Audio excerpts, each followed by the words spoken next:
ఇన్ని ఆకులు సేకరించాం. వీటిని కుట్టడానికి వేప పుల్లలు కూడా తీసుకున్నాం.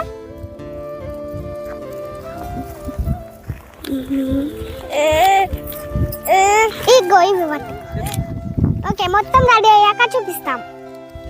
విస్తారాకు ఇలా తయారు చేయాలి.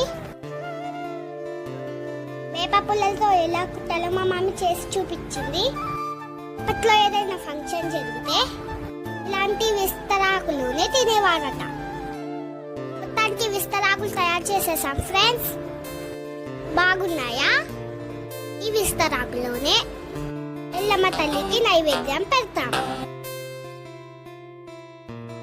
ఇలాంటి పొల్యూషన్ లేని విస్తరాకులు. ఇదిగో చూడండి ఫ్రెండ్స్, మా ఎల్లమ్మ తల్లిని